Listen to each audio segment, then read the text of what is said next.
welcome back. Today we're going to be talking about limits at infinity. Last time we saw what infinite limits were, so today we're going to be covering their counterpart, limits at infinity. So let's start. So limits at infinity.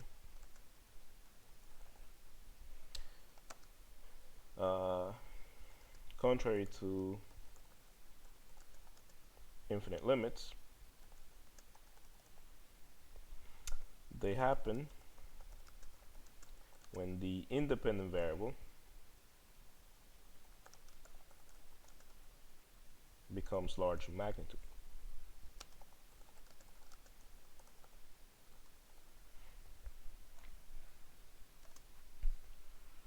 Now, limits at infinity are what we're going to be calling the end behavior of functions. So limits at infinity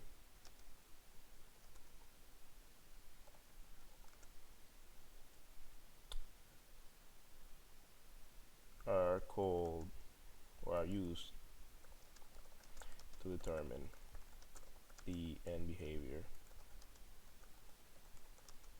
of functions.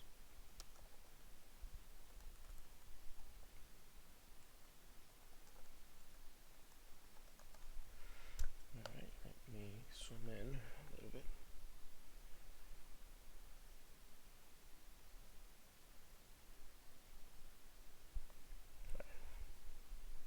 Now, some applications of this, of limits at infinity, are usually when let's say an ecosystem is becoming very large or something oscillates. And we're going to be talking a little bit about oscillation by the end of this section, but it's something that we already ran into with the limit of sine, I believe it was sine of x over x that we saw.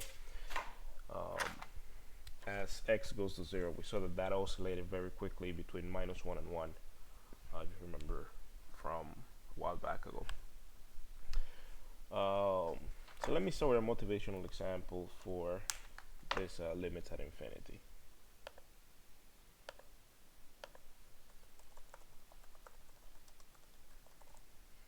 So let us consider the graph of tangent of x from the interval pi over 2 from minus pi over 2 to pi over 2.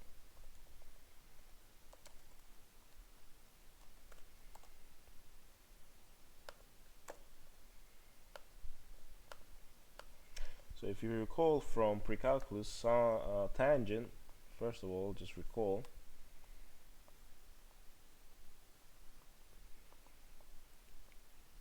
tangent of x equals sine of x over cosine of x. Now, here we have a fraction, so tangent in reality is this rational expression, sine over cosine, and we know that cosine from the cosine wave, if you look at the cosine wave, cosine is 0 in many points,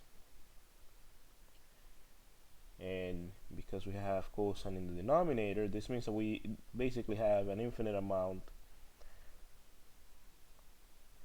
of holes in the graph. So we have an infinite amount of vertical asymptotes. So that's why when we look at tangent of x, we have to limit its domain from negative pi over 2 to pi over 2.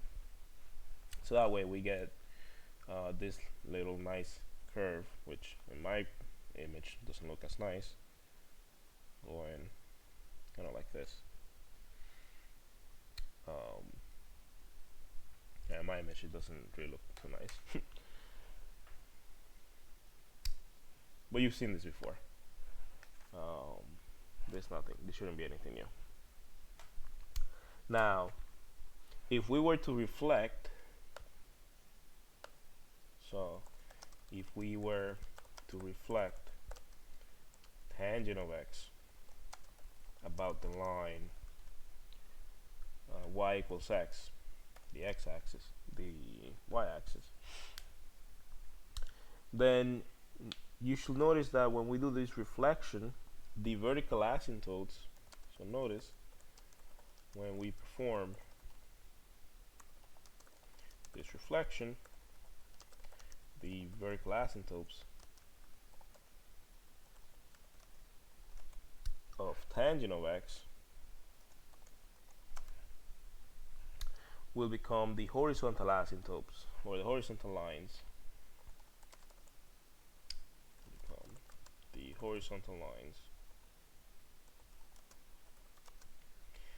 y equals pi over 2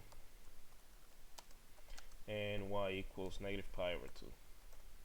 So let me just show you a better picture of how this looks in GeoGebra. Oops, opened the wrong thing.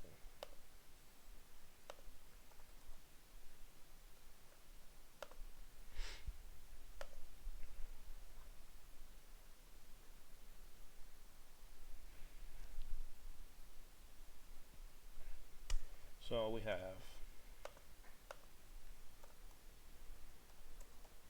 tangent of x. So notice what I was talking about.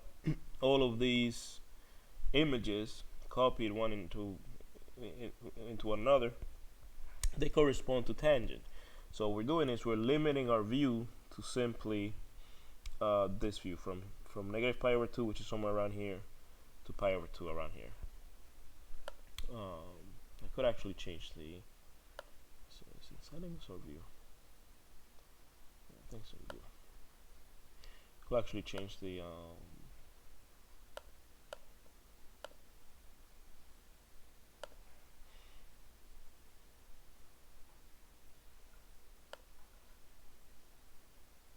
I don't have a it's been a while.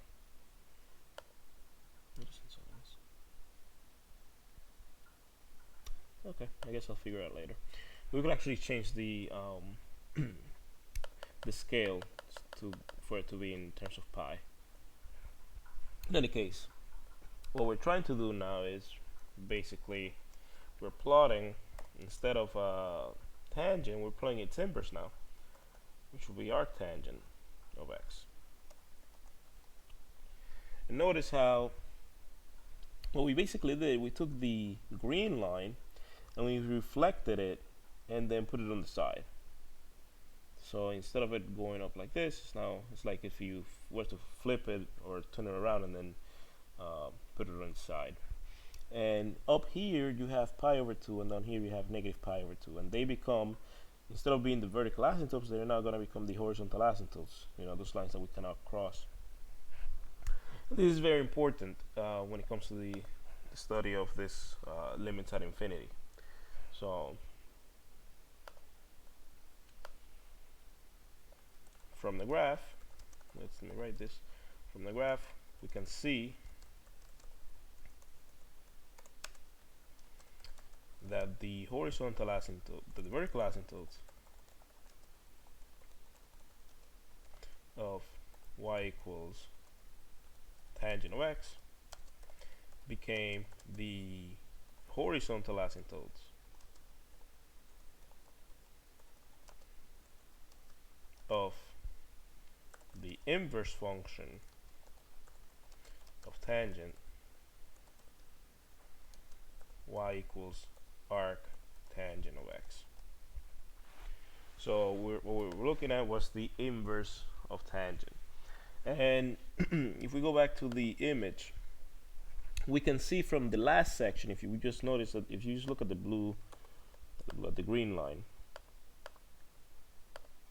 if we just look at the green line, we can see that as x is approaching pi over 2, which is around here, the y values are getting arbitrarily large. They're getting large very quickly. And remember, y is our independent variable. So as the dependent variable is approaching a particular number, as the dependent variable is approaching pi over 2, the independent variable is growing very quickly. So this is an example of an infinite limit as we defined it last time. And similarly, as the x values or the dependent variable are approaching negative pi over 2, the independent values or the y values are going down to negative infinity. So again, as you approach pi over 2 from the left side, the limit is infinity. We say the limit is infinity. And as we approach negative pi over 2 from the right side, we say that the limit is minus infinity. From last section, we know that these limits actually do not exist. The function just keeps growing and decreasing without bound on these two sides. But now, as if we look at just the inverse function, we can see that as the dependent variable, meaning the x in this case, gets very large and very quickly, it just keeps on growing, the independent variable becomes trapped and it approaches pi over 2. So let me actually just plot it. Why not? Pi over 2. And let me plot negative pi over 2. Okay, so we can now see both of these lines in here. So as the x values get very, very big, you get closer and closer to pi over 2, and as you get very small, you get closer and closer to negative pi over 2. So what happens here is that the function values are actually approaching a number. And if you remember from a couple of weeks ago when we first defined the limit of a function, we said it existed when it approaches a particular number. So if we were looking at the limit as x goes to infinity, which I will write down all of this, then the limit is actually pi over 2. And if we were to go in the other direction, if we were to look at the limit, or if we were to take the limit as x goes to minus infinity, as x gets very, very small, the function values are approaching negative pi over 2. And if I zoom out, you probably will be able to see it better. See, the more I zoom out, the less distinguishable the red line and the black line becomes. And this is happening on both sides.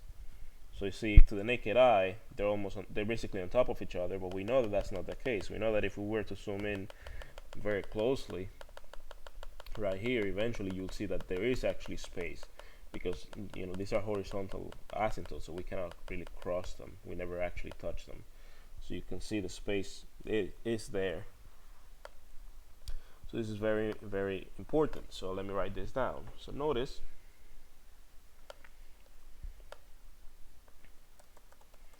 that as the limit of x, well, let me rewrite this. Let me write it better. Delete this. So I'm going to use the pen for this one. So notice as the limit of x goes to pi over 2 from the left of tangent of x, we had that we were going to plus infinity. That's, we had pi over 2 here, numerical asymptote. So if we approach it from the left side, from this side, the function values are going up. So that's what I'm saying here. And limit as x goes to negative pi over 2 from the right side, again of tangent x, we see that if I drew minus pi over 2 on this side, we see that as the x values are getting closer to negative pi over 2, the y values are going to minus infinity. So this is limit is negative infinity. We can then see that for our tangent, we have that it is trapped between pi over 2 and negative pi over 2. And we can see that kind of looks like this. Let me just draw the horizontal asymptotes. We can say that the limit as x gets very big because that's what's happening here. X is getting very big. This is 1, let's say 2, 3, and so on. X is growing without bound to the right side. Well, what's happening to the function values as X grows? They're approaching the horizontal asymptote. So this is going to be the inverse function of X, or arctan. As X goes to infinity, arctangent goes to pi over 2. And as the limit of X goes to minus infinity, as X gets very small, of tangent, of arctangent of X, we have the function values are approaching negative pi over 2. So as we go to the left side, as we get very, very small on the x-axis, the function values are approaching negative pi over 2. But look at the relationship here. We have that as we approach pi over 2 from the left, we get infinity. As x goes to pi over 2 from the left, we get infinity. Well, as x goes to infinity, on the inverse function, we get pi over 2. And similarly, as x goes to negative pi over 2 from the right, we get negative infinity. Well, as x goes to negative infinity on the inverse function, we get negative pi over 2. So this is a pretty nice relationship that we can now see on this type of function. So whenever you have a function who has a vertical asymptote, for the most part, it's when you find the inverse of that function, if that function has an inverse, then the vertical asymptote is actually going to turn into the horizontal asymptote for the function. So if you have the case where you have an infinite limit for, let's say, f of x, then the inverse of f of x at that particular value is going to now become a horizontal asymptote. So you're going to have, instead of an infinite limit, you're going to have a limit at infinity. So let's write this down.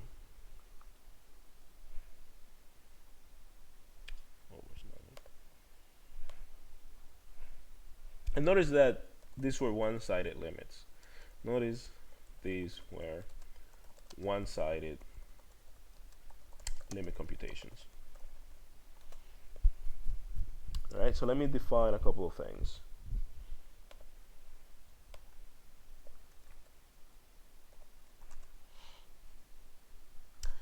If f of x becomes arbitrarily close to a finite number, L, for all sufficiently large positive x,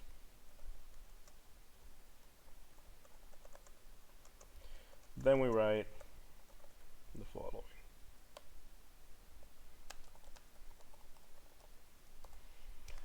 We say that the limit as x goes to infinity of f of x equals L.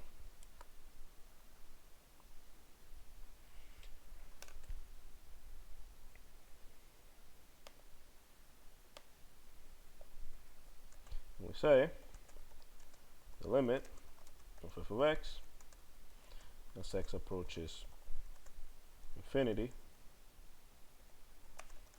is L. In this case, the line y equals L is a horizontal asymptote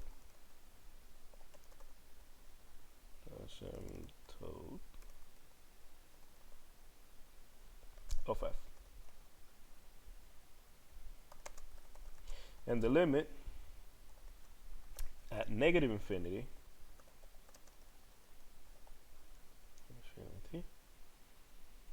which we denote by simply saying limit as x goes to minus infinity of f of x, is going to be equal to m. So that's going to be limit. Now as x goes to, instead of infinity, to minus infinity of f of x, is going to be called m. And this is defined analogously. So it's basically the other side of this definition. And when these limits exist,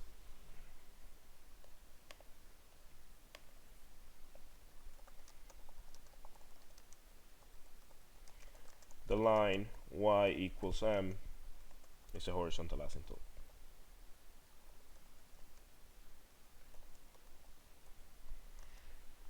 So much like y equals L is a horizontal asymptote for f, as x goes to plus infinity, when x goes to minus infinity, y equals m is going to be another horizontal asymptote.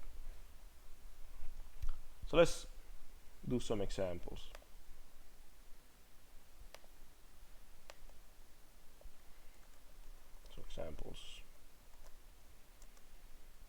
Let's evaluate the following limits.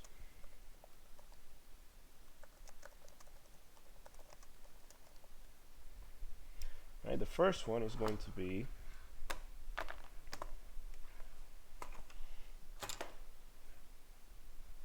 the limit as x goes to infinity, minus infinity, of 2 plus 10 over x squared. Alright, so here we have a couple of things happening. First of all, we're gonna try to think about what's going on. Here we have the limit going to negative infinity, so that means that the limit is getting very small. It's getting very small, and it's getting very small without bound. We also have 10 divided by x squared. Notice that this limit is going to minus infinity, so it's getting very small on the negative. It's getting very big on the negative side, meaning we're going to have a lot of negative numbers here. But we are squaring the x, meaning if we were to make a table, let's say some x values, for example, we have 2 plus 10 over x squared, right? If we were to make a table, let's say we begin at 0. Well, we can. It's a bad example. Let's say we had negative 1. So we have 2 plus 10 over negative 1 squared. That's just 1, so we're going to get 12 here, right? But now we go to negative 2. We have 2 plus 10 over minus 2 squared. That's going to be 10 over 4 plus 2. So 2 plus 10 over 4. You could add that. That's going to be 18 over 4.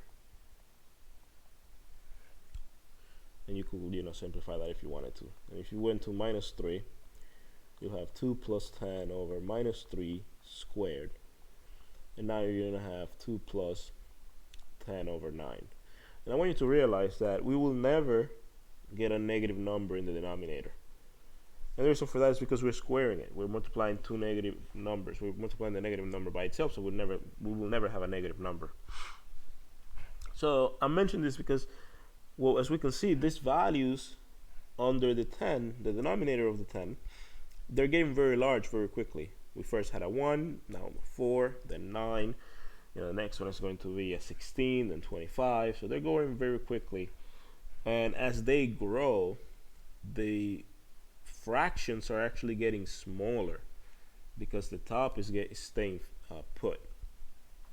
So if you were to actually compute these things, you will see that the fractions begin to get smaller, not bigger. So if you were to go up to minus 4, for example, you'll have 10 16ths. So this is getting even smaller. So as the x values get very big on the negative direction, this particular fraction is getting very small. So this is going to eventually limit to 0 because we could increase the value of x arbitrarily. We could pick, let's say, 100,000, negative 100,000 for x, and it's going to get squared. It's going to be a positive number, but that's going to be just 10 divided by that huge number, which is going to be a very tiny number near 0. So this is going to be limiting to 0. So what we can do is, from last section that I gave you some rules for sums and differences of evaluating limits. You could take the limit as x goes to minus infinity of each term. So we could do it for 2, and then the limit as x goes to minus infinity for 10 over x squared. And from one of the rules that we had, there are no x's here, so the limit as x goes to minus infinity of 2 is just the constant 2. And as we just mentioned here, the limit as x goes to negative infinity of 10 over x squared, well, you could take the 10 out and it will be even easier to see, but that's actually going to be 0. So this whole limit is simply 2. Let me not write it there. I'll write it down here. So we say that the limit as x goes to minus infinity of 2 plus 10 over x squared is equal to 2. And we can see that the graph of y equals 2 plus 10 over x squared approaches the horizontal asymptote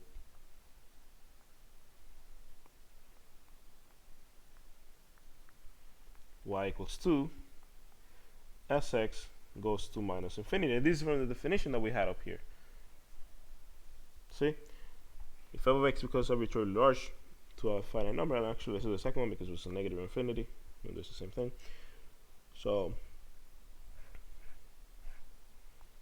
yeah, the limit of negative infinity, if limit as x goes to minus infinity of f of x equals m, then the line y equals m is a horizontal asymptote. So that's what I'm saying here. In this case now m is 2. That's what we're calling m. So what we're saying is that this graph approaches that particular line. And you could graph this. I mean, I could graph this very quickly in GeoGebra to show you what it will look like. So that will be 2 plus 10 over x squared.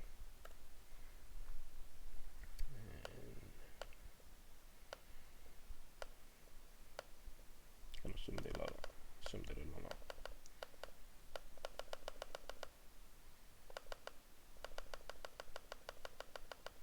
so we said at y equals 2, we're going to have a horizontal asymptote, vertical asymptote. We have it here, and then we have a horizontal asymptote as well. So this the blue function is the one that we just finished solving. So we have the line y equals 2. Let me plot it.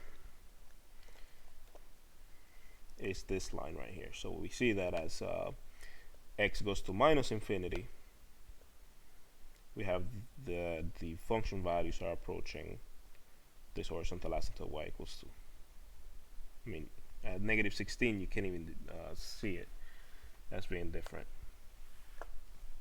Okay, let's do another one. This one is a little bit more tricky. Right, so now we're going to deal with the function. We'll first take the limit as x goes to plus infinity of 5 plus sine of x over the square root of x. So here we have a few things going on. Now, the first thing we should really do is understand what we're dealing with, especially on the complicated side of things. 5 is not complicated to deal with, so we will ignore it for now. We can clearly see that the complicated side of this is going to be sine of x over the square root of x. Here we have two functions. It's a rational function, and in the numerator we have a trigonometric function, and in the denominator we have a radical function.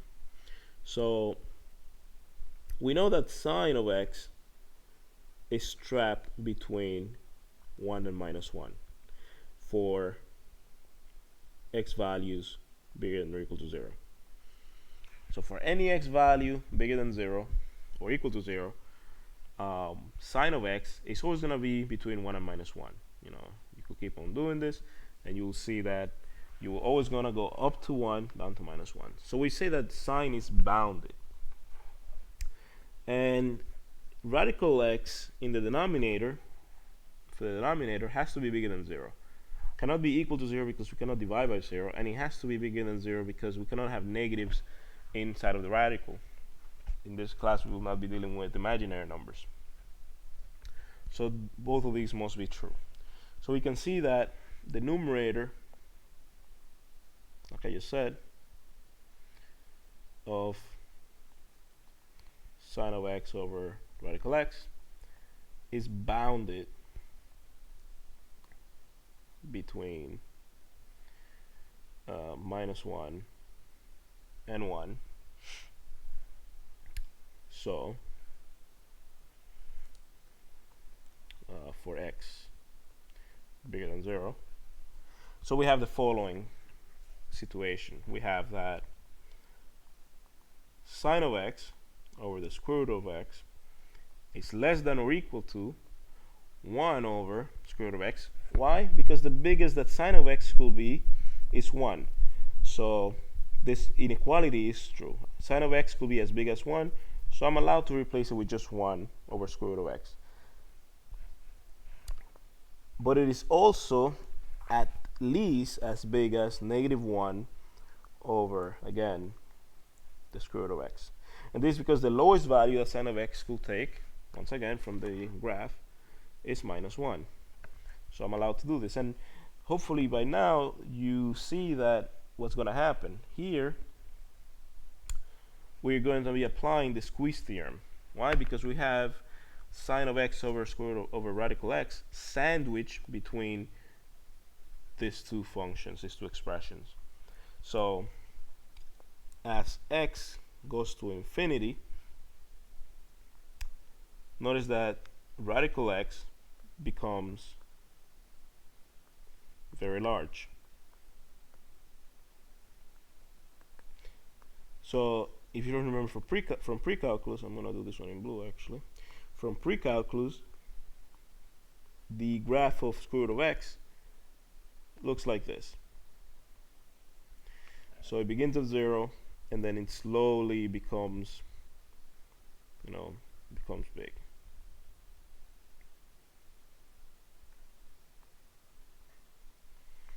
But it grows without bound. It still grows to the right side without bound. So it becomes very large, even though it does it at a much slower pace. So this means that if you were to take the limit as x goes to infinity, as x is very large, of -1 over square root of x, this is going to be equal to 0 because the numerator is just 1 and the denominator is getting very big. And again, the bigger you make the denominator, the smaller you make the whole fraction as a whole. Once again, the bigger you make the denominator, let's say you have 1 over 10 and then you make it 1 over 100, the smaller you make the whole fraction as a whole. So this is going to be 0.10, this is going to be 0.01, and 0.001. So notice that the bigger that I make, again, the denominator, the bigger I make, the smaller I make the fraction as a whole. So that's why this limit is equal to 0. But similarly, the limit as x goes to infinity of 1 over square root of x, for the same reasons, is going to be 0 as well. Because once again, I'm making the denominator very big, but the numerator is staying put. So this is going to be, the values of the function are going to be becoming very small. But notice that the limit as x goes to infinity of -1 over x, or radical x, is the same thing as the limit as x goes to infinity of 1 over radical x, which is 0. And by the squeeze theorem,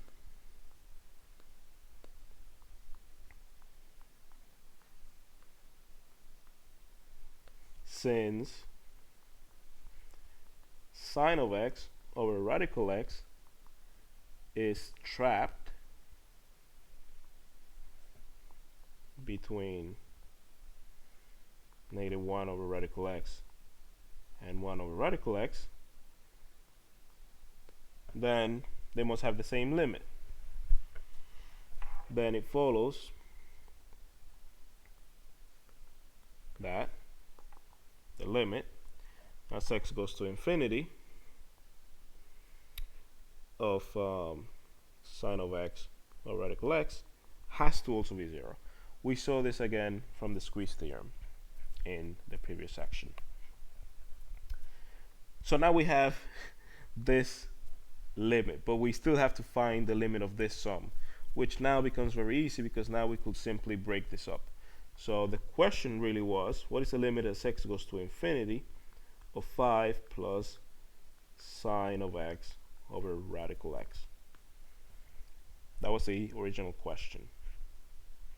And the solution to this is as follows. There's the same thing as limit as x goes to infinity of 5 plus limit as x goes to infinity of sine x over radical x.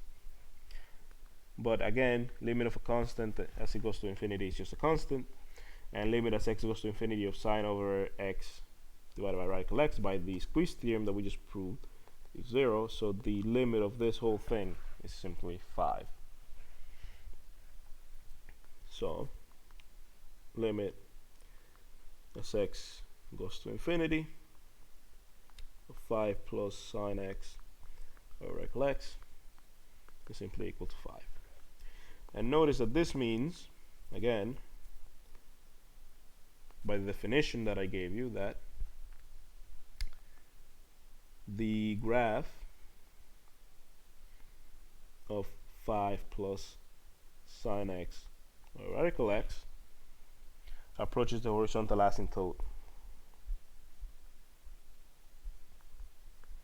The horizontal asymptote.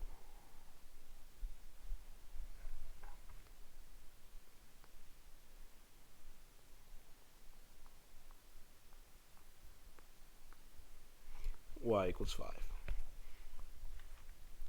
Okay? Once again, let me just graph it really quickly so you can see this in action. So let me make this bigger.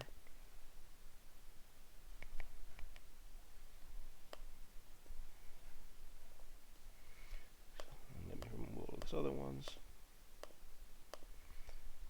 So the function that we had was 5 plus sine x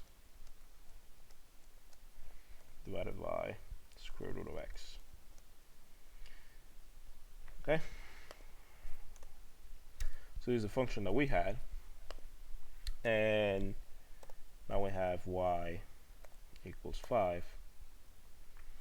And as you can see, you may not be able to see it right away, but if you notice, the jumps are getting closer and closer to the black line. The more I move to the right, the less space there is between the lines.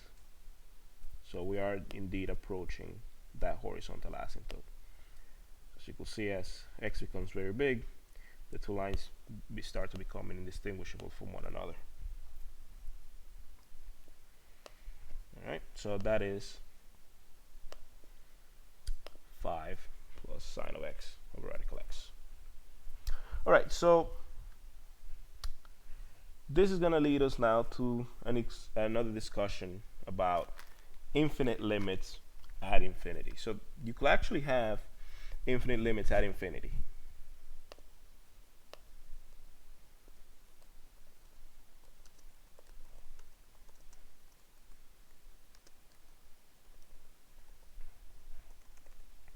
So it is possible for a limit to be both an infinite limit and a limit at infinity.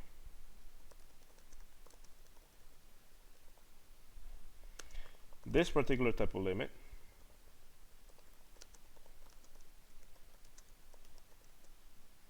occurs if f of x becomes arbitrarily large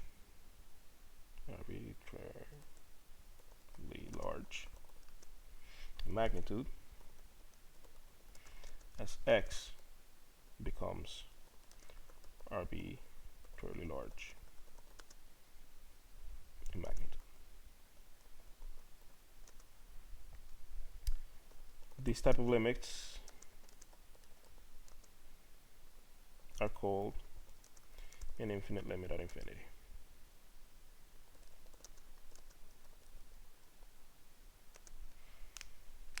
And we can illustrate them with the following example.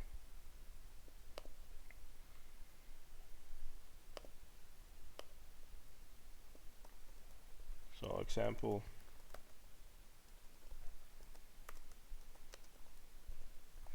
let us look at the graph of y equals x cubed.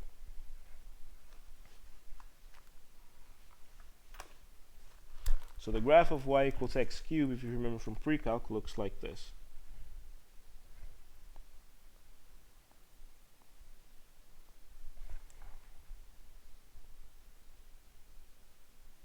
Kind of looks like that. Obviously much nicer than this. Okay, so we can see here that the x values are getting arbitrarily large. They're growing very quickly to the right. And the output values are also becoming very large very quickly. So this is an example of an infinite limit at infinity. If you were taking the limit of this particular function as x goes to infinity, you will get infinity. It's supposed to be a t here. So let me give you a formal definition of an infinite limit at infinity, and then we'll continue to explore y equals x cubed. So if f of x becomes arbitrarily large as x becomes arbitrarily large,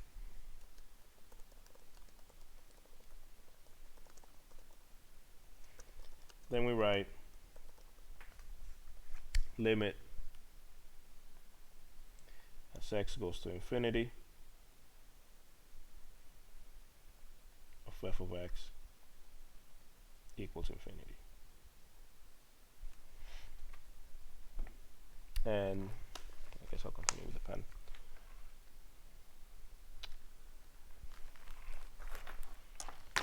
And the limits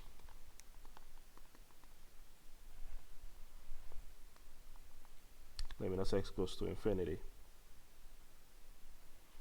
of f of x equals minus infinity, and limit as x goes to minus infinity of f of x equals infinity, and limit as x goes to minus infinity of f of x equals minus infinity are defined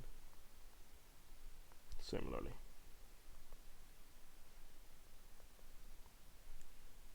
For example, as x becomes arbitrarily small, but the output values become arbitrarily large, then you also get infinity. And as the function values are becoming arbitrarily small, as the x values are becoming arbitrarily small, then you get minus infinity as a result. And these are infinite limits at infinity. So this tells us about the behavior of polynomial functions. This type of limits will tell us something about the behaviors of certain polynomials and certain functions. Let me see if I put on this side.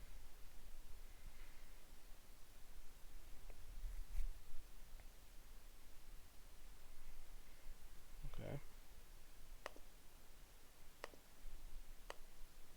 So what you're saying, these type of limits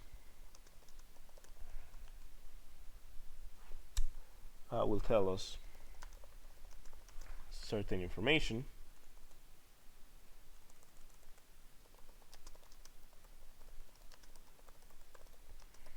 about the behavior of certain functions, especially polynomial functions. Okay, first let's talk a little bit about this type of function. So if I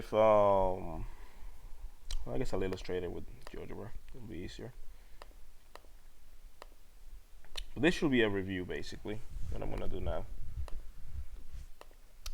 Let's say you're given the function x. X has exponent 1 and it has a leading coefficient of 1. And it's just a straight line from left to right. You can see that as x becomes very big, the limit goes to infinity. So as x goes to infinity on the right side, as x gets very big, the y values also get very big. So the limit here is infinite. As x gets very small, the y values also get very small. So the limit as x goes to minus infinity, it's negative infinity. So let me write that down. So notice f of x equals x looks like this,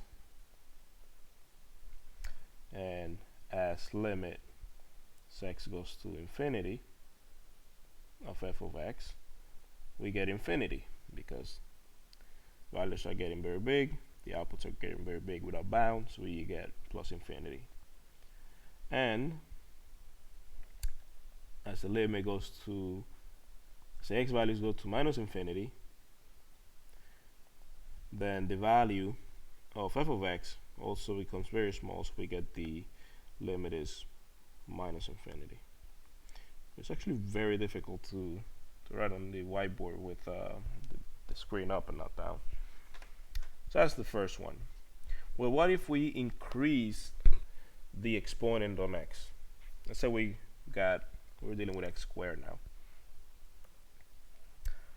Well, notice that as the x values get very big, meaning as x increases on the right side, the y values also increase. So as x goes to infinity for x squared, y also goes to infinity. So we have that the limit is infinity as well. On the left side, however, as the x values get very small, as they go to minus infinity, the y values go to plus infinity. So let me see if I can put this down. So for, let's call this g of x equals x squared, we have parabola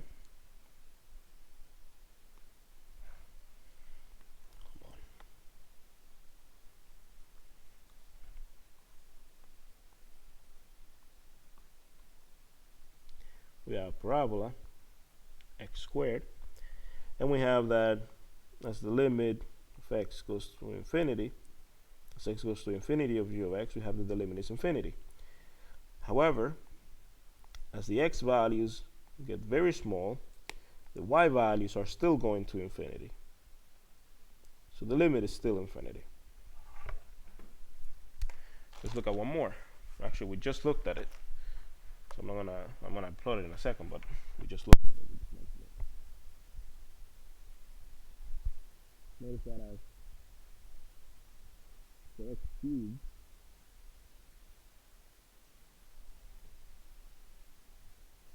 for h of x equals x cubed, we have that as the x values get very big, the output values also get very big. So as the limit of x going to infinity, h of x, we have again infinity. But the limit of x goes to minus infinity of h of x, it's actually minus infinity, because if you notice, as the x values are getting very small, the function is going down to minus infinity. So this limit is minus infinity. Let's do one more. How about p of x? So let me scrub this one for us before we do it. So I had a 3, and then we know let's see it here.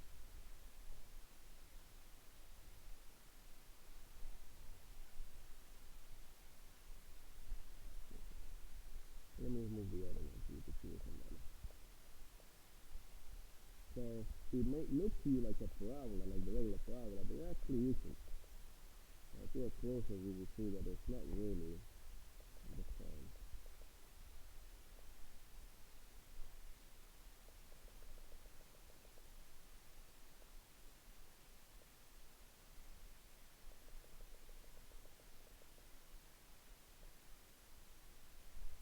So if I were to put x squared here, let's put it this way, you see that they're not actually the same.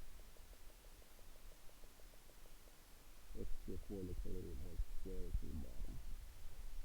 So they're not the same, but they look similar. But if you notice, for that particular function, the limit as x goes to infinity, this is p of x, it's actually infinity. Now look at it. If you're going on the right side, your y values are going up. Similarly, as you go on the negative side on the x values, the y values are still going up. So as x gets very small, the values of p still go up to infinity. This is very big. Now, this is going to lead us to the following result, which is what I'm trying to build up to. If you have the following situation,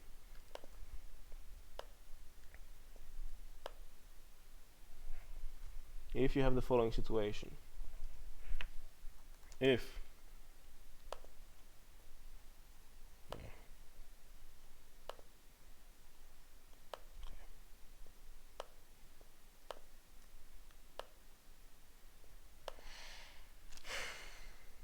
come on, work with me.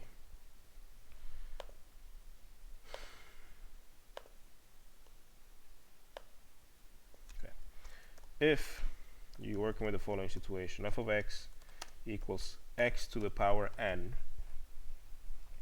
where n is a positive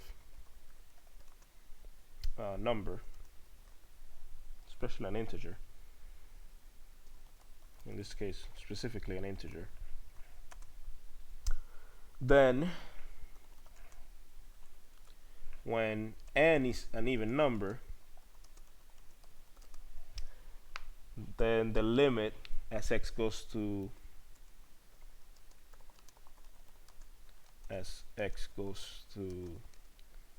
plus or minus infinity is infinity.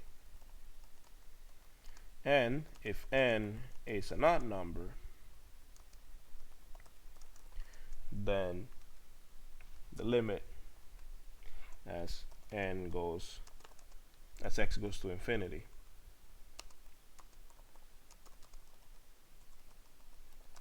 is infinity, and the limit as x goes to minus infinity is minus infinity. This is something that you should keep in the back of your head, because it will become very useful to make your limit computations faster. So what we're saying is the following: if n is even, then you have something that looks like this.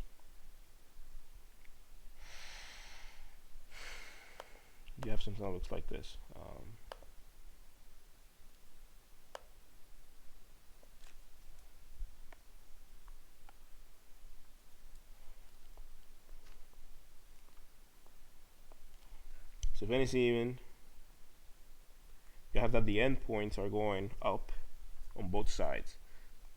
So as x goes to infinity or x goes to minus infinity, you have that the endpoints are going up to infinity. On the other side, if n is odd, then you have the following situation. Then you have that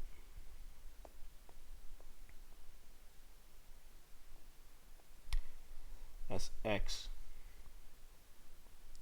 to infinity, and the function values is infinity, and as x goes to minus infinity, and the function value is going to be, the limit is going to be minus infinity, because the function values are tending to that direction.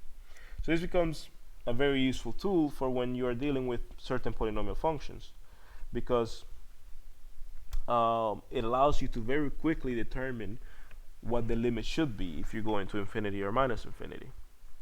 So for example, let's consider the following. Let's say you were dealing with so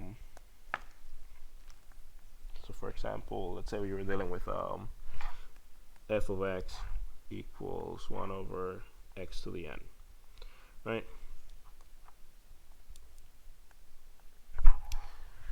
Well, if you have something like this, we know that this is the same thing as x to the minus n from the roots of exponents. So if you don't remember, if you have a to the negative power, let's say negative 1, that is the same thing as 1 to the 1 over a to that power. So that's basically what we're dealing with. Now if we're dealing with something like this, let's say we're taking this limit as x goes to infinity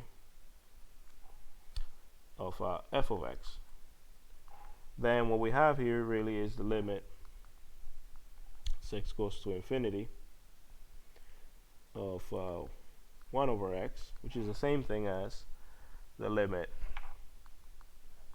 as x goes to infinity of x to the minus n, right? Well, what we will have here is that this limit is actually going to be equal to 0, and you could see that because of the same example that we had before.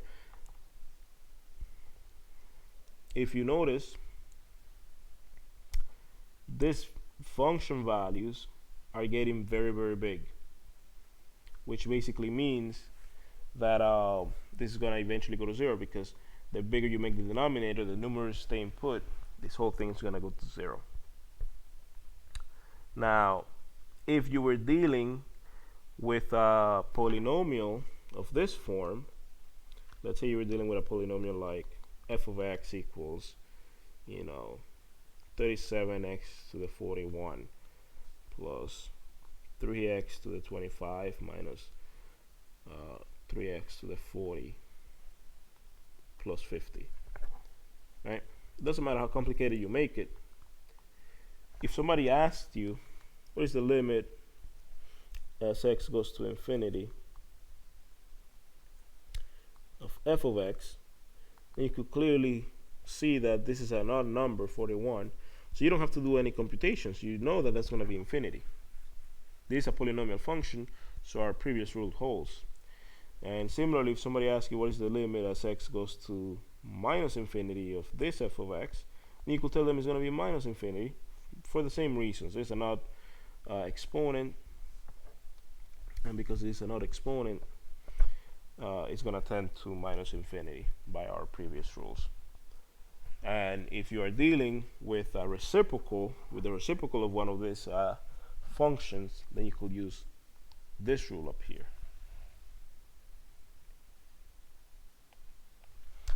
Okay, we actually have some very basic rules for polynomials. So let's say you're dealing with a polynomial, let's call it p of x. That polynomial is going to be, it's going to have a coefficient we're going to call an, and it's going to be multiplied by the variable, right, x to some power. And because a polynomial, you will know that we're going to have a bunch of terms basically. So this n minus 1 just represents the following term in the polynomial. Okay, so it looks like this, and we have, say, 2x to the 2 plus a 1x to the 1 plus a 0. If you're given a polynomial like this, then you could rewrite it in its equivalent form, and you could simplify this by factoring out an x to the n. And this sometimes makes your limit computations very easily. So if you factor out an x to the n because, and the reason why we could do this is because every term in this sequence is x to the n power minus 1. So the next term is going to be x to the n minus 2, then x to the n minus 3, and so on. So you could actually factor out x to the n from every single term here. And what we will have is the following. We'll have p equals x to the n, p of x equals x to the n times an plus an minus 1 divided by x plus an minus 2 divided by x squared plus all the way down to a0 divided by x to the n. This is by factoring out x to the n.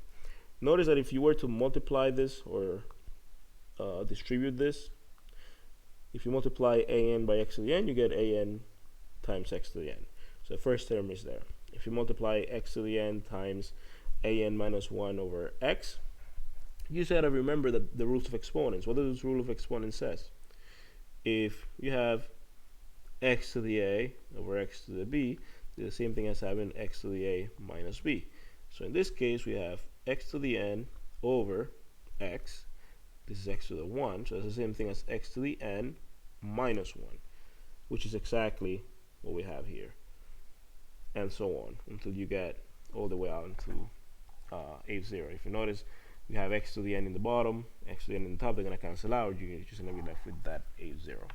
So this sometimes makes your life much simpler when you can factor out the variable, so you could actually see much more clearly what the exponent of the polynomial is. Because now that we know that if we have an even degree as we go to infinity, the limit is infinity, this makes our life much easy. Now, there are some theorems that some rules that I'm gonna give you that also make your life much easier. So this is called infinite limits of powers and polynomials. Infinite, no, not infinite, limits at infinity. Infinity of powers and polynomials. So what do we have here? We have let n be a positive integer,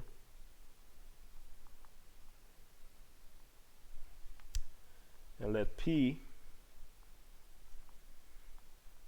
be the polynomial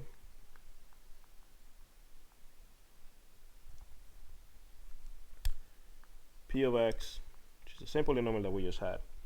P of x equals an times x to the n plus an minus 1 times x to the n minus 1 plus an minus 2 times x to the n minus 2 plus all the way to a2 x to the 2 plus a1 x to the 1 plus a0. And furthermore, an is not equal to 0. So that just means that this first term in the polynomial cannot be 0, because if it is 0, then we don't have x to the n power. Then the following things are true. Number 1, the limit as x goes to plus or minus infinity of p of x, actually of x to the n, x to the n equals infinity when n is even.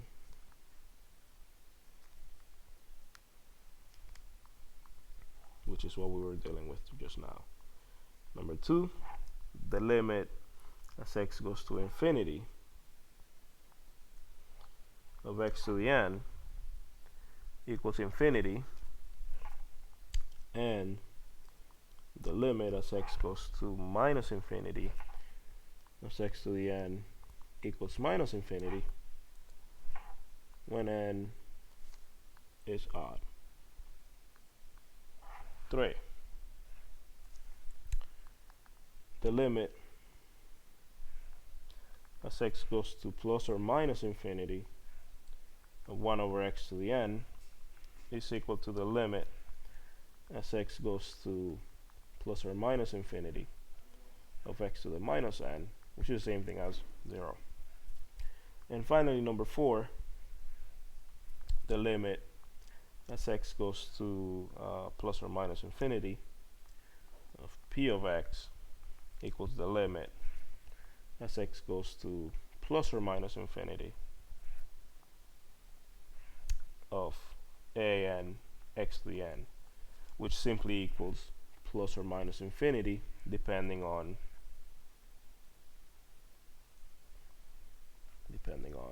the degree of the polynomial.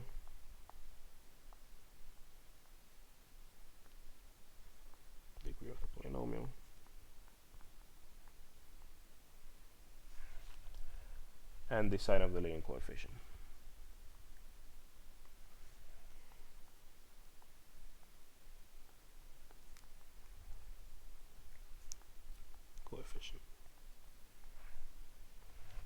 Let me give you just a quick couple of examples about these rules, and then you'll see that they make sense. So example. And again, if I'm going too fast, you can just send me an email and tell me to slow down. But these rules are pretty self-explanatory. We just did most of them, at least the first 3 we did. The 4th one I'm going to show you now in action. But they're not that difficult nor strange either. So for example, let's say p of x equals 3x to the 4 minus 6x squared plus x minus 10. And we want to find the limit as x goes to infinity of p of x and the limit as x goes to minus infinity of p of x. Well, what is the first thing you should do? Well, the first thing is to identify the degree of the polynomial. If you remember from pre-calc, the degree of the polynomial is simply the highest degree that you see in the polynomial. So in this case, the degree of the polynomial is 4. So degree of p of x equals 4, since 3x to the 4 has the highest degree, highest exponent in p of x. Now, if we were to take the limit as x goes to infinity of p of x, that is the same thing as taking the limit as x goes to infinity of 3x to the 4 minus 6x squared plus x minus 10. But notice that we're taking the limit of an even number. 4 is an even number. So by our rule above, if we take the limit of x to the n, when n is even, it's just going to be plus infinity, right? So that will just be if we were taking the limit of 3x to the 4 by itself. Here we have p of x, which is a polynomial. But what we have here is very similar. We have x to the n, which we already know is going to be plus infinity. But now we have to deal with this an, which is the leading coefficient. And we have to figure out what the sign is. Well, here the 3 is positive. And because the 3 is positive, we know that we're going to plus infinity. And it's redundant. I typically will never write plus infinity. I will just write infinity. But I want to emphasize that it is plus infinity. So the limit of this polynomial as x goes to infinity is simply infinity. Similarly, the limit as x goes to minus infinity of this polynomial, p of x, is the same thing as the limit as x goes to minus infinity of 3x to the 4 minus 6x squared plus x minus 10. But again, remember, the degree is even, right? And we have a positive leading coefficient. So that's also going to be infinity. Nothing really changed. That just means that on the endpoints, we're going to up on both sides as x goes to minus infinity or plus infinity, our output values are still both going to infinity. So nothing is really changing. Let's do another one. How about q of x equals negative 2x cubed plus 3x squared minus 12. Here we have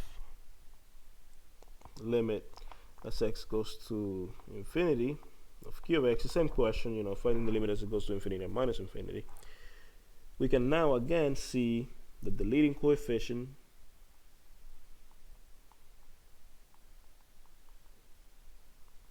is negative 2, and the degree of the polynomial q of x is equal to 3. So this is an odd degree, and it has a negative leading coefficient, and we're going to plus infinity. So what does our rule say? Our rules say that depending on the degree of the polynomial and the sign of the leading coefficient, we're going to have either plus or minus infinity. But we know that because we're going to the right side, and this is an odd degree, remember, odd degree looks like this. I was to go on the right side, I was to go up to infinity, the y values are going to infinity.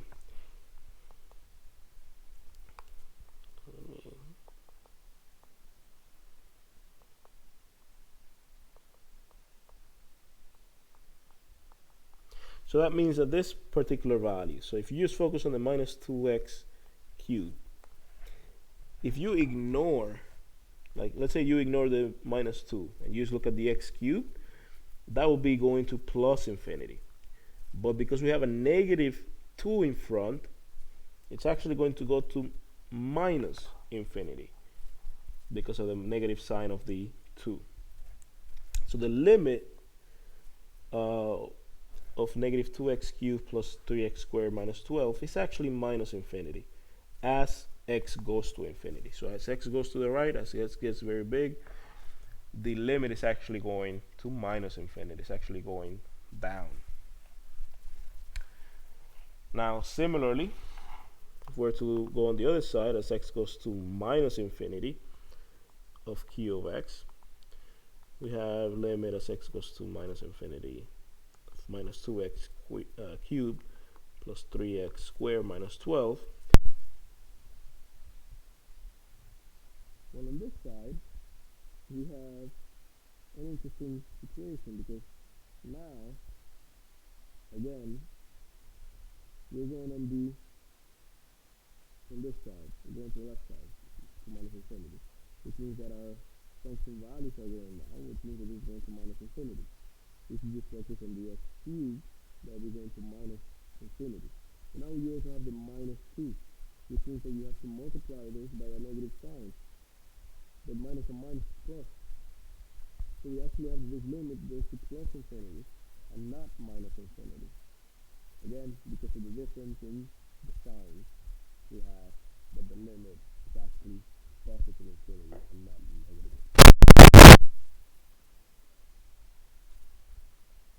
Okay, let me just show you how this one looks. I think that will give you an idea. So that was negative 2x cubed plus 3x squared minus 12.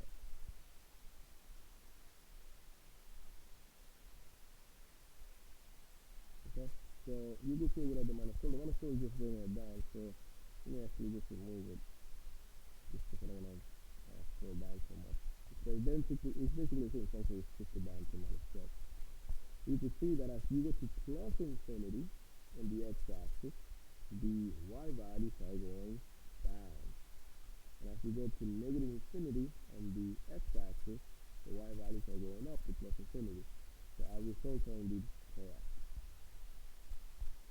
So that's a nice way of checking your limit computation. I like checking limits in that by graphing. And that is why it's always a good idea to graph are supposed to look like. That is why we just spend so much time in pre-calculus learning what the graph of functions look like.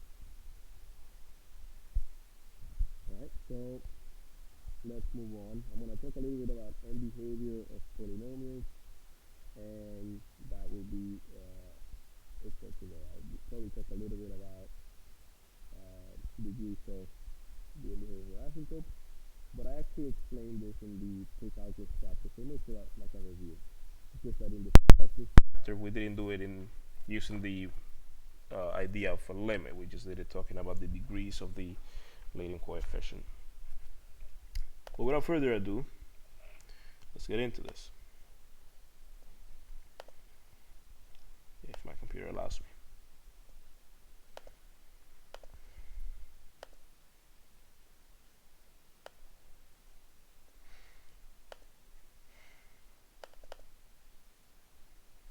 Alright, I guess.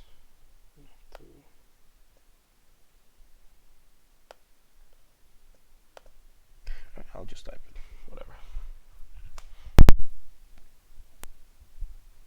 Right, so the behavior of polynomials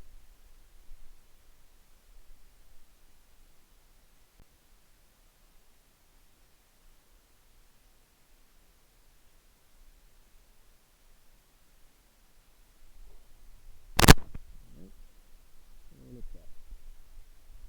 Not happening in a while.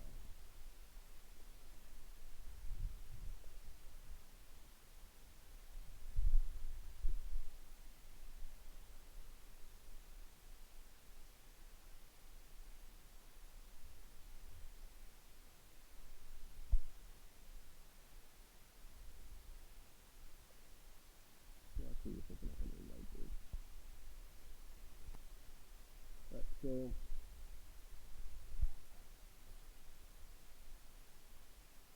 the end behavior of polynomials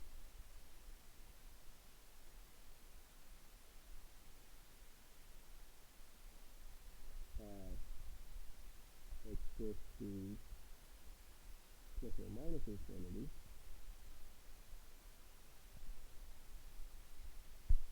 Well, actually, I just spoiled it for me. I was going to say the behavior of polynomials in terms of plus or minus infinity is called end behavior. So whenever you hear somebody on the train saying, hey Chico, that polynomial, when the end behavior of polynomial relates to infinity, just means that on both sides of the polynomial, you're going up to infinity. Now, this we just saw this with polynomial end behavior. So again, the polynomial end behavior, when you have something like x to the 2, that's going to go to infinity as x goes to plus or minus infinity. And when you have something like x cubed, you have another degree, it's going to go to infinity as you go to infinity on the x, and it's going to go to minus infinity as you go to minus infinity on the x. But it's not the same, it's not necessarily the same with rational functions, algebraic functions, transcendental functions, and the like. So we will be exploring those shortly. So I will actually just introduce a couple of examples on how to do this, because I think the examples illustrate it better. So the first one, let's say you're given f of x equals 3x plus 2 divided by x squared minus 1. And I ask you to find the limit as x goes to infinity of this. The limit x goes to infinity of f of x. So here what we're looking at really is the limit as x goes to infinity of 3x plus 2 divided by x squared minus 1.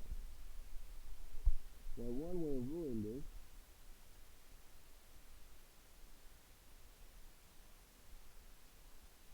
would be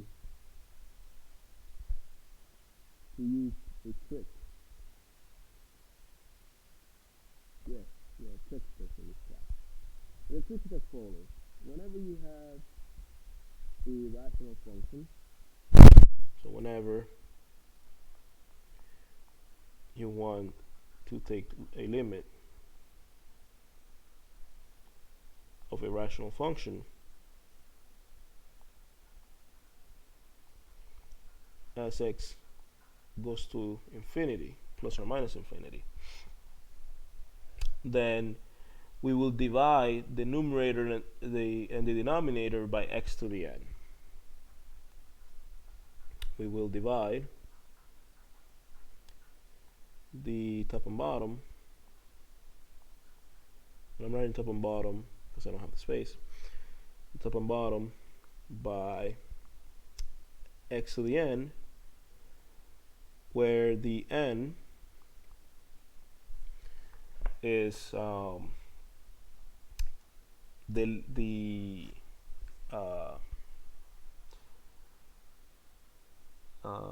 degree of the polynomial in the denominator. Degree of the polynomial in the denominator. In this case, for our example, the degree of the denominator is 2 because 2 is the highest exponent. So what I'm saying is that instead of trying to figure out what this limit is by plugging in various test points and whatnot, what we will do is we will multiply the top and bottom by 1 over x squared. Multiplying by 1 over x squared is the same thing as dividing by x squared. So what we're going to have is 3x plus 2 over x squared minus 1. And what we just said is we will divide both of these by x squared. And x squared is simply the degree of the denominator in this case. Now, why do we do this? Well, we do this because we actually know what the limit of 1 over x squared is. This is a very easy limit to compute. We just did it.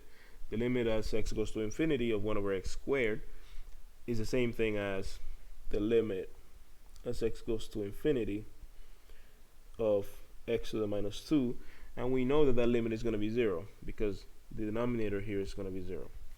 So that's the reason why we are doing this. We actually know what this limit is. In the numerator, notice that we're going to have 3x over x squared plus 2 over x squared. I'm allowed to break up fractions in this manner. And in the denominator, we're going to have x squared over x squared minus 1 over x squared. And again, I'm still taking the limit as x goes to infinity. So this is all equal to, well, let's do some simplification.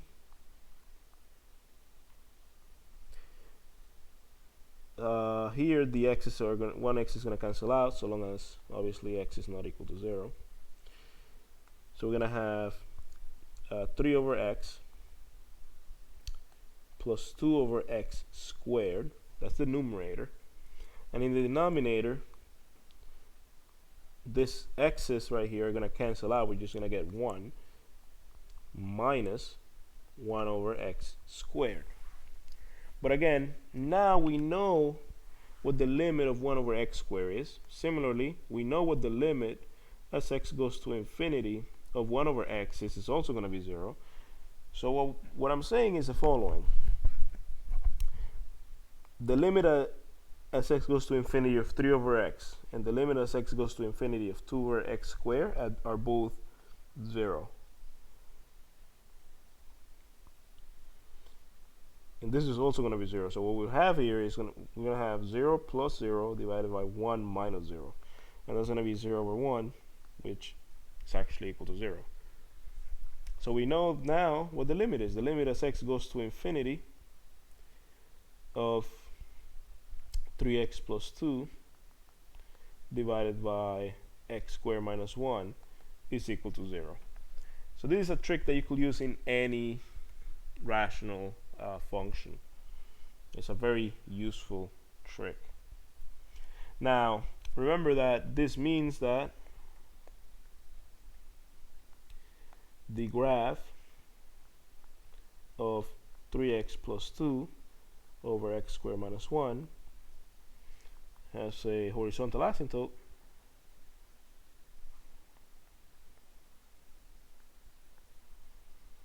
at y equals 0 from what we said before. That was one of the first definitions that we did today.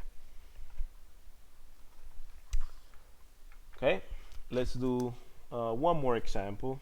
This is a pretty good example actually. So let's say we are given the function g of x equals 40x to the 4 plus 4x squared minus 1 divided by 10x to the 4 plus 8x squared plus 1.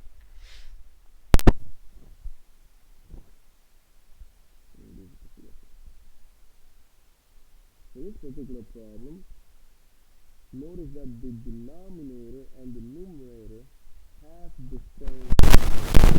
It's actually very come into play in the future as well.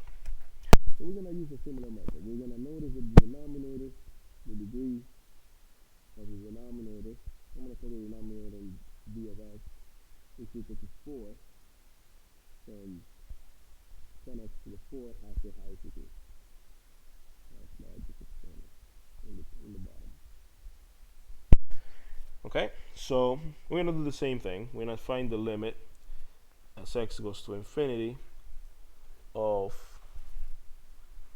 40x to the 4 plus 4x squared minus 1 divided by 10x to the 4 plus 8x squared plus 1.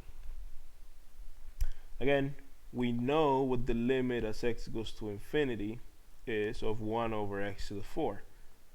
That's going to be 0. Because again, the denominator is getting very big while the numerator is staying put at 1. And if we make the denominator bigger, we're making the fraction smaller. You should repeat that until it's ingrained in you. You make the denominator bigger, that makes the whole fraction smaller if the numerator is staying put. Okay, so once again, we're going to divide top and bottom by x to the 4. So what we're going to be doing is we're going to take the limit as x goes to infinity of 40x to the 4 plus 4x squared minus 1 all divided by x to the 4, and then in the denominator we have 10x to the 4 plus 8x squared plus 1 all divided by x to the 4th. This is going to be equal to something at the bottom, the limit as x goes to infinity of 40x to the 4 over x to the 4 plus 4x squared over x to the 4th plus minus 1 over x to the 4th all divided by 10x to the 4 over x to the 4th plus 8x squared over x to the 4th plus 1 over x to the 4th. You can simplify a little bit here. Again, x to the 4 not equal to 0. We're taking the limit as x goes to infinity of this, so we could cancel use the cancellation, so this goes away, so in the top we get 40 plus 4 over x to the 2, because x squared over x to the 4 is the same thing as x squared over x squared times x squared, which is just x 1 over x to the 2. So cancel this and this, and we're still left with a 1 over x to the 4th. So that's the numerator. In the denominator we have 10 because the x to the 4ths cancel, and then we have plus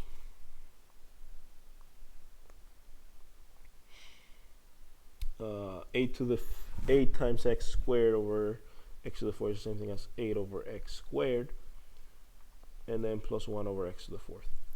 Once again, we know from before that the limit as x goes to infinity of 1 over x squared is equal to 0, and we know that the limit as x goes to infinity of 1 over x to the 4 equal to 0 is equal to 0. So we have that the limit as x goes to infinity of this whole thing is going to be equal to 40 plus 0 minus 0 divided by 10 plus 0 plus 0. Why? because this piece, as x goes to infinity, is going to go to 0. This piece is going to go to 0. This right here is going to go to 0. This right here is going to go to 0. So we're just left with 40 over 10, which is simply equal to 4. So now we have the limit as x goes to infinity of this particular function, which I called g of x, is equal to 4. Okay? And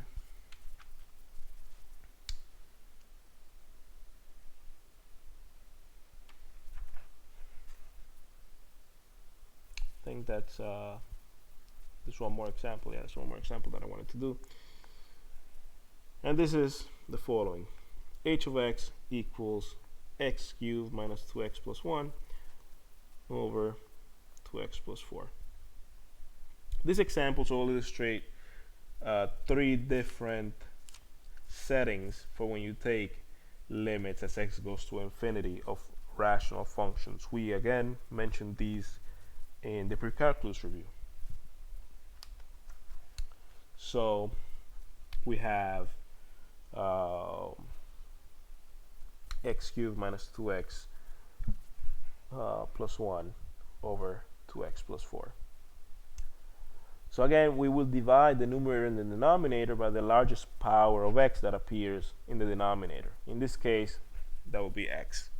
So here, the degree of the denominator equals 1, since x to the 1 is the largest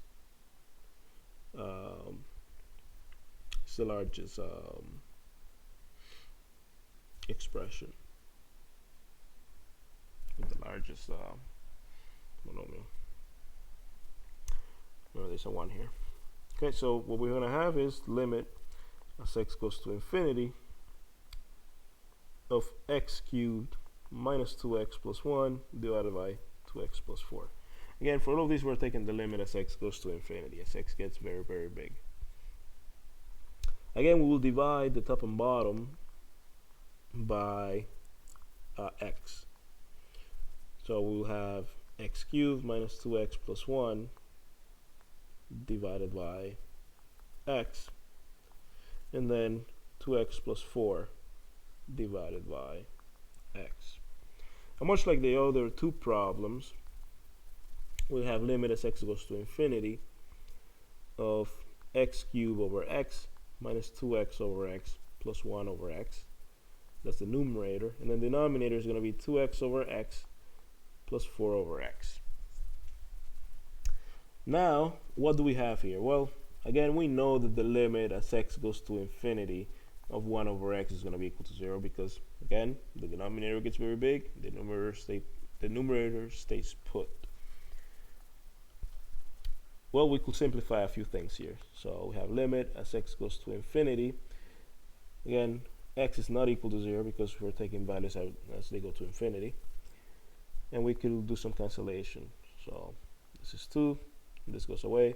So we have x squared. These x's will cancel out. So we'll have minus 2 and then plus 1 over x. In the denominator, the x's will cancel out. So you get 2 plus 4 over x. Now, once again, as we go to infinity, what do we have? Well, as we go to infinity, we have limit. Well, taking the limit. We have that this is going to go to 0. This piece right here. And this piece is going to go to 0. So both of these are going to go to 0. But what's happening to that x squared value? As x gets very big, meaning as we begin to plug in x values, what's happening to those x values? We are squaring them and then subtracting 2 and then dividing by 2. So let's say we're putting 1, you're going to do 1 squared is 1, minus 2 is minus 1, over 2 is just negative 1/2. So let's say our first value is negative 1/2. Then you plug in 2. So for 2 you have 2 to the 2 is 4, minus 2 is 2, and then 2 divided by 2 is 1. And then the next one is going to be 3 squared, so that's 9.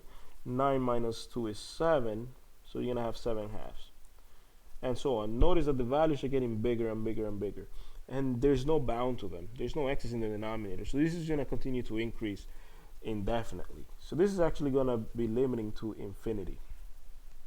So as x, for this problem, as x goes to infinity,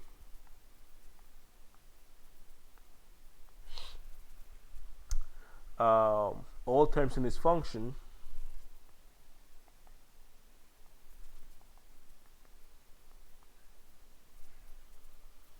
approach 0 or a constant. They approach 0 or are constant, except for x squared, which becomes very large.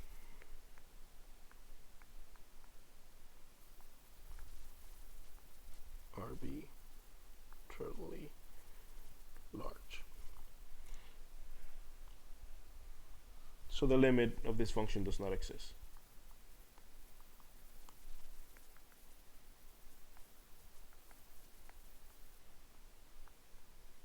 Again, for does not exist, I'll write D and E. By the way, something that I forgot to mention up here for g of x is that this corresponds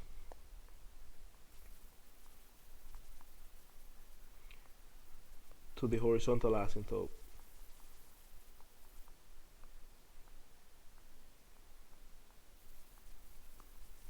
at y equals 4. So, but here there's no horizontal asymptote because the limit does not exist.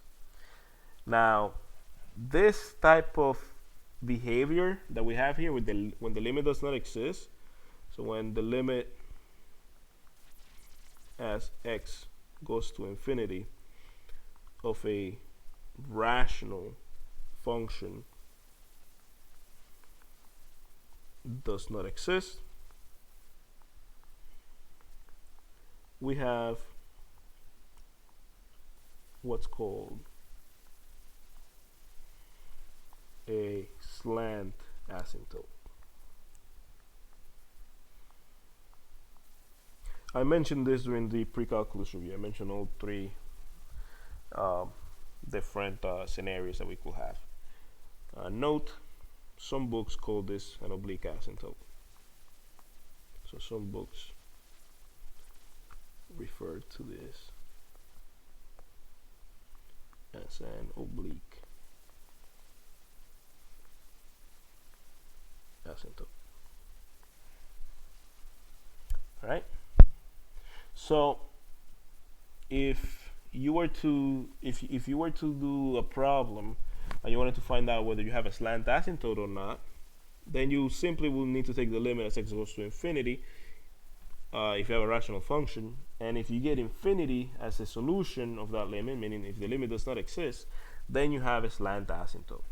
So as an exercise for practice, on top of the homework that you have, obviously, try doing this problem.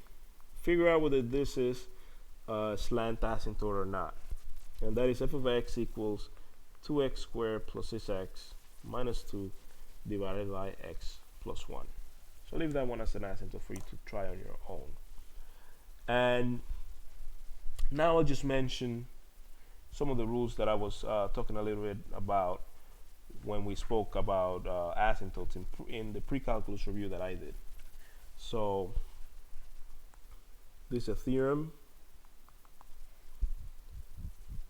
So this is the end behavior of asymptotes of rational functions.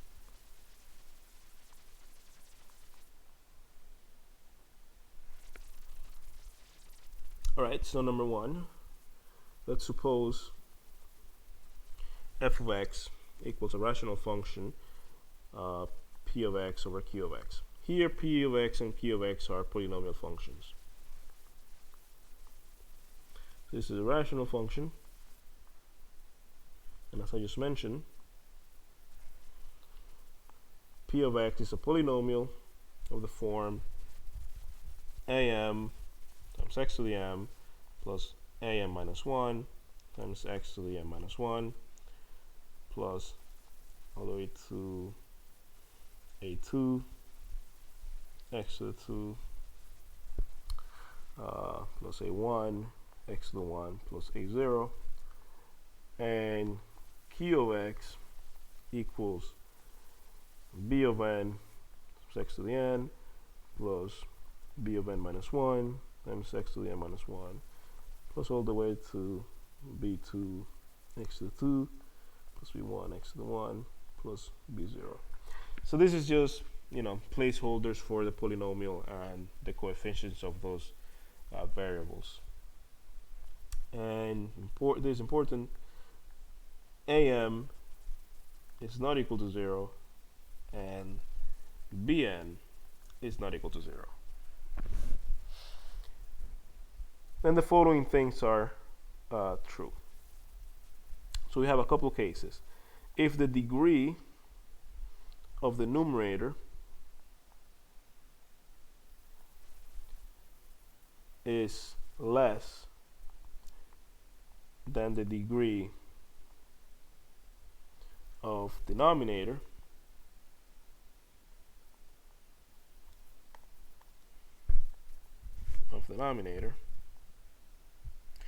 then the following is true.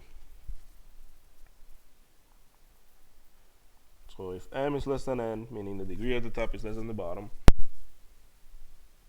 then the limit of x goes to infinity of f of x is equal to 0, and y equals 0 is the horizontal asymptote.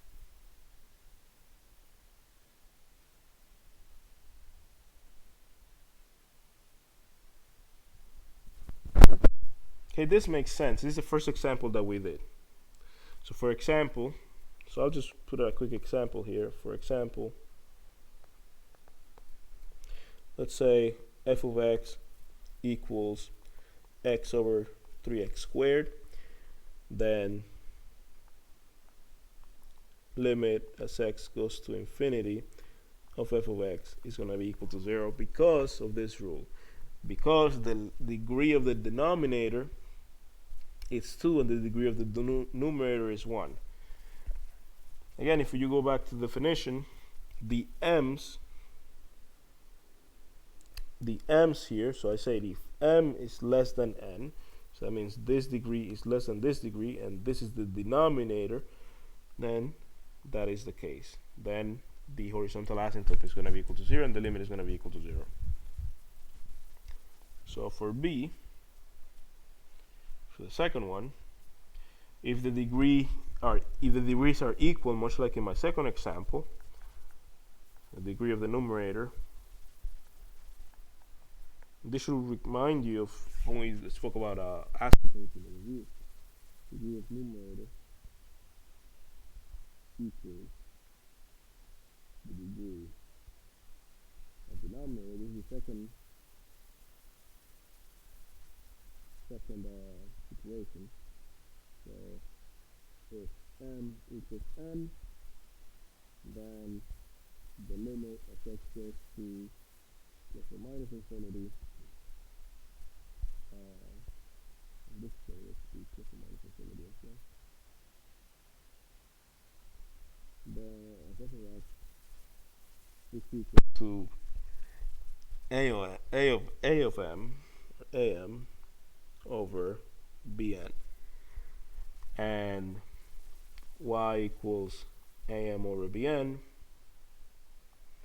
is the horizontal asymptote.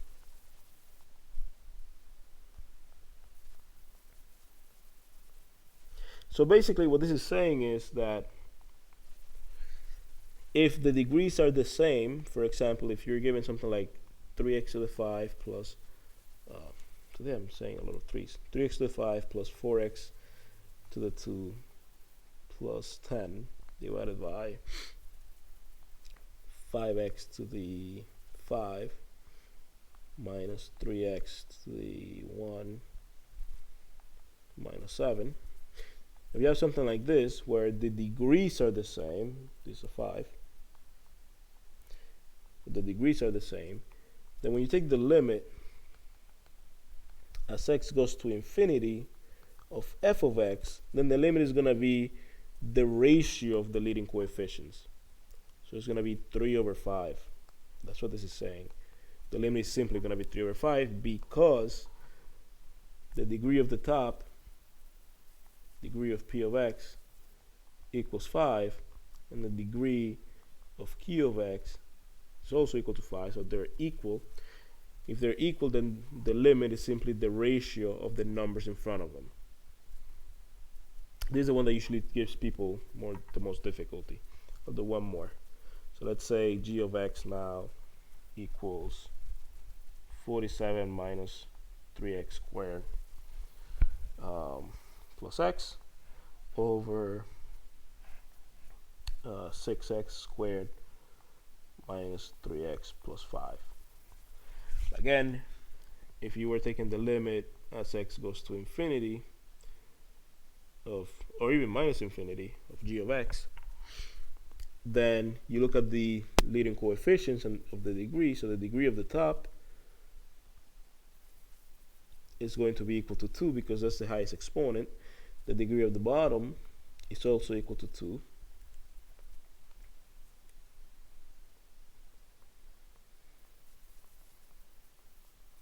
So they're equal. So that means that the limit is the ratio of leading coefficients. Well, what is the leading coefficient of this numerator?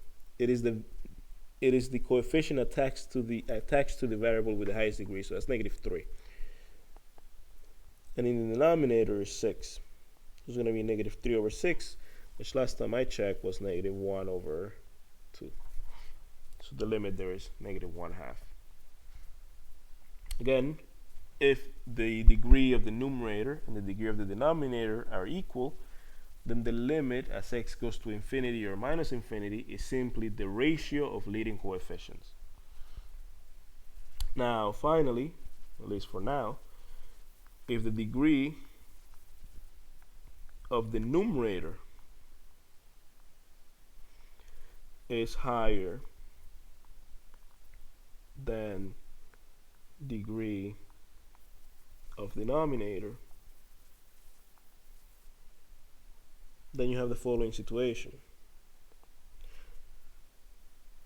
So if m is bigger than n, meaning the degree of the numerator is bigger than the denominator, then the limit as x goes to plus or minus infinity of f of x is equal to infinity or minus infinity, and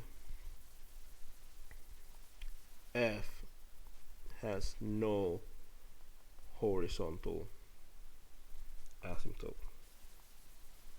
This is the case where we have the slant asymptote or oblique asymptote. If the top has a bigger degree than the bottom, then we have oblique asymptote. So notice here in the exercise that I gave you, the degree of the top is 2, the degree of the bottom is 1. So this is, by just the rules, you don't even have to do any work. You know it's going to be an oblique asymptote. In the example that I did, before I did the problem, I already knew it was going to be an oblique asymptote because of that same situation. Here the degree was 3 in the top, in the bottom it was 1. So by that rule, I already knew that it was going to be an oblique asymptote. So for example,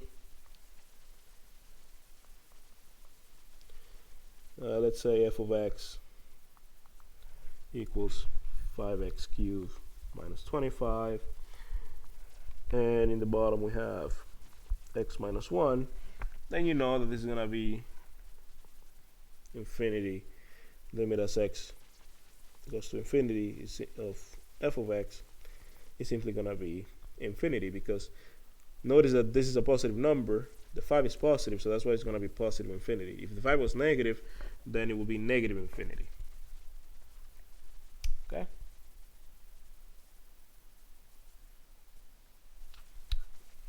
Alright, so for now, these are the rules that I will give you for this. There are some other rules for the exponential e to the x and ln of x. We may discuss this at a later time, but right now I think you have enough information to understand what a limit at infinity is. So just to put everything together that we spoke about regarding limits, so far we have seen what a limit is. We have analyzed them graphically, numerically. We have estimated them. We have found out what the limits are for polynomial functions, the various rules of adding, subtracting, multiplying, and taking roots of limits. We have found out what a limit at infinity is today, and we have taken infinite limits as well. Next time, I will show you another definition of a limit, which I promised you when we began first talking about limits, that there was another one, another way of defining limits, which is very important if you're planning to study mathematics. It's important that you know the so-called delta epsilon definition of a limit. So I'll be introducing that at the end of the next section when we finish talking about continuity. That is all I have for today. Thank you for your attention.